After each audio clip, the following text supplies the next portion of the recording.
Hi friends, my name is Pradeep. So today I am going to share an incident, which was happened recently, very near past you can say. So you might have known that, I'm not sure, but I would like to explain a bit about that in a nutshell. That incident was about the Ahmedabad plane crash.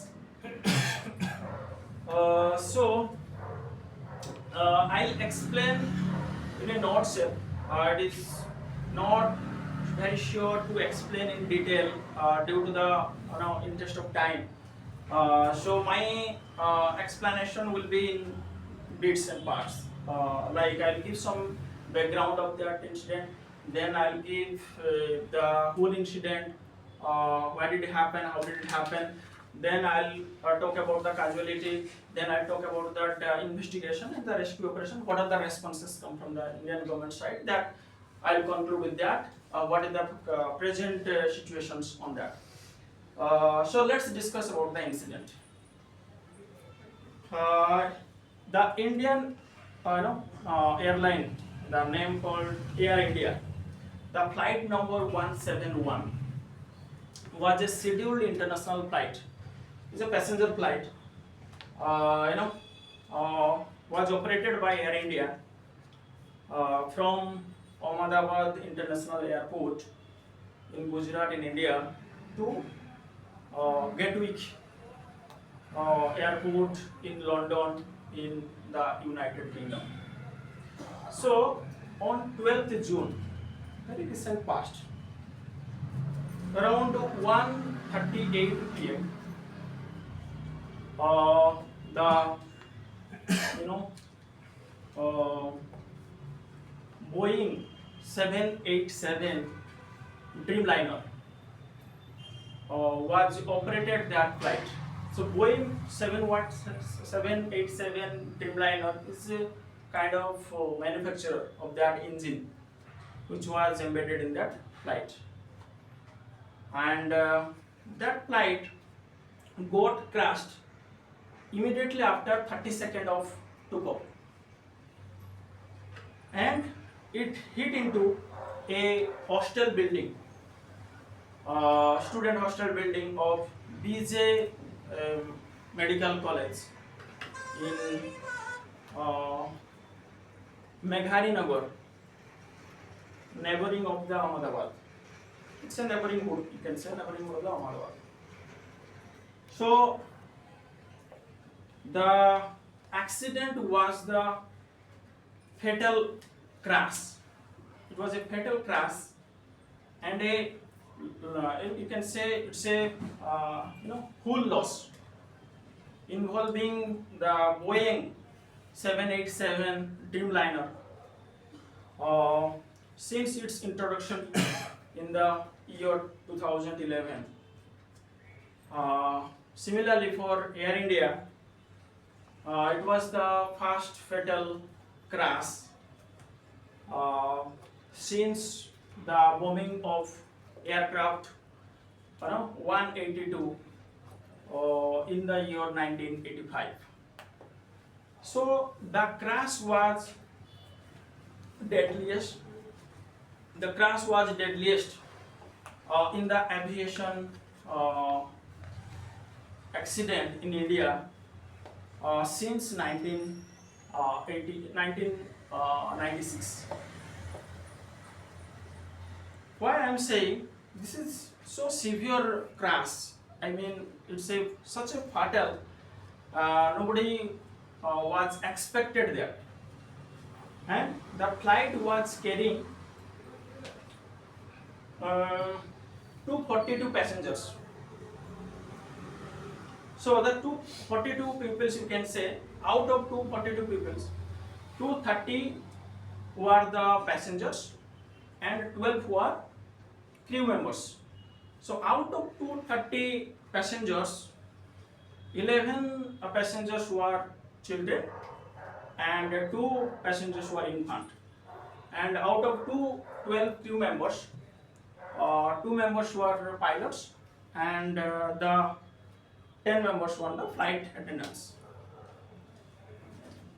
So the the passenger manifest report said that again out of 230 passengers, 179 passengers were Indian nationals, 53 passengers were British nationals, then 7 passengers were Portuguese nationals, and 1 passenger was Canadian nationals.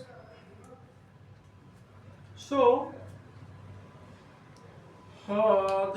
the flight was commanded by the Captain Sumit uh, Sabharwal, and the first officer uh, Clive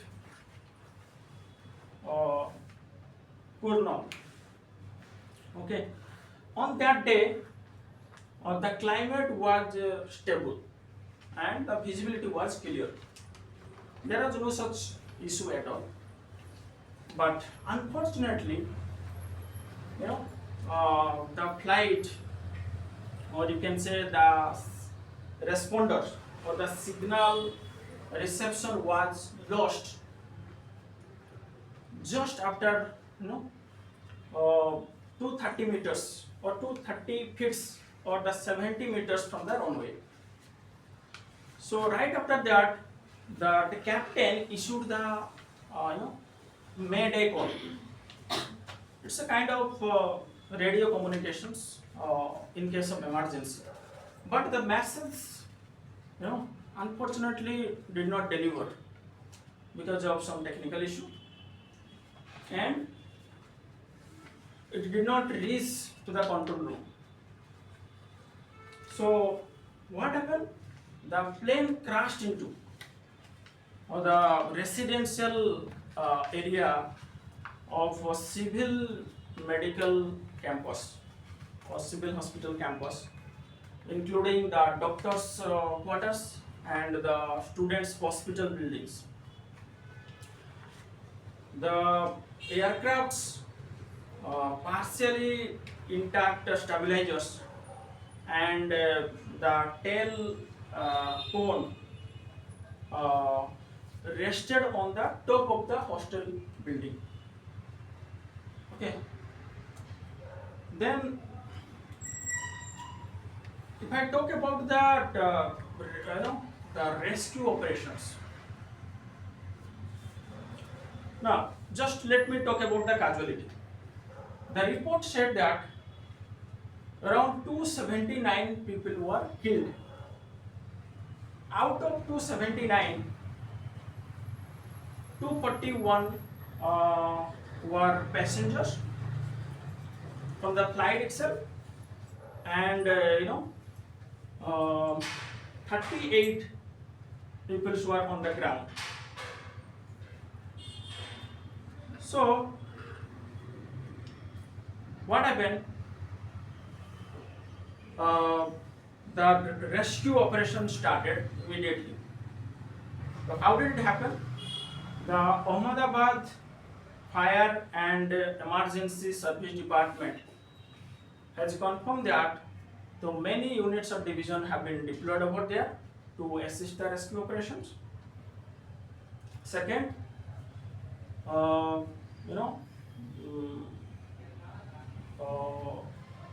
what is that? In a total of 337 firemen, more than 60 fire vehicles, and 20 water dowsers were sent to the locations immediately after this call. The first call to the control room was received around 1:45 p.m.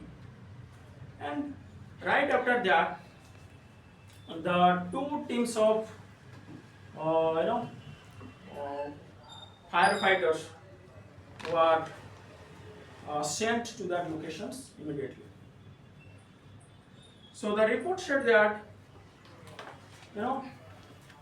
all the routes leading to that crash sites and the surrounding were closed to facilitate the rescue operations in the crash sites, and all the flights were suspended on that day at the airport. and around two teams of you can say BSF who are deployed over there, and more than 130 personnel of Indian Air Army who are deployed to clean the debris and to treat the injury. More than 150 personnel of CRPF were deployed to manage the entire rescue operations. Similarly, one military hospital was kept as a standby to facilitate or to assist the efforts. So,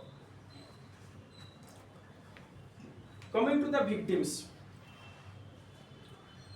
So, as I rightly mentioned that around 279 people were killed.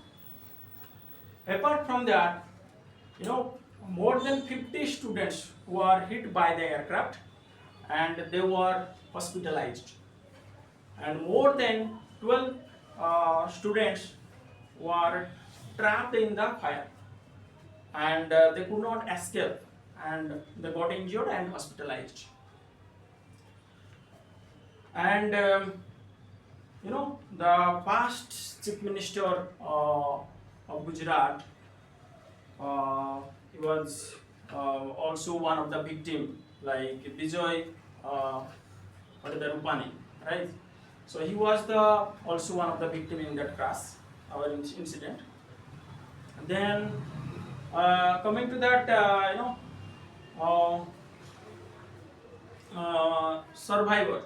Only one survivor, or a single survivor, who was 40 years old, British national, and who had been on the seat number 11A, very next to the emergency window. He could escape and save his life. So only the one survivor in this entire incident. Then coming to the investigations. The investigations standpoint, the Indian aircraft, what is called Indian aircraft. The investigation is being done by the Indian Aircraft Accident Investigation Bureau. Similarly, the DGCA, the Director General of Civil Aviation, and the Air India opened the inquiry panel to investigate that accident. If I talk about the responses mostly from the Prime Minister Modi. He has extended his condolences on the Twitter, and he also visited the crash site and also visited the hospital where he met the victims. And on the other hand, the Home Minister Amit Shah, he also visited the crash site and also discussed the same matter with the Gujarat current chief ministers. Okay, so this is I can say a fatal crash. Nobody was expected, but unfortunately the victims and their family they suffered a lot, and the investigation is going on. What is the reason for that? Why the flight got crashed immediately after the 30 seconds? What was the lacuna in the systems, and what could be done to improve the technology, or how we can avoid similar kind of situations in future? And very recent news, we found that the black box that is a kind of report can be we can check what kind of communication happened, what was the issue. Everything was recorded in the black box. The investigation is going on. So as soon as we'll get that informations from the black box, then we'll get to know what was the lacuna in the aircraft and why did the entire flight got crashed. Okay, So that was the entire incident. I hope you would have known that, or you would have gone through. It's a like breaking news. It's coming on all media platform. So let's see how we are going to resolve this issue from the citizen standpoint or from the government standpoint. Okay, that's it.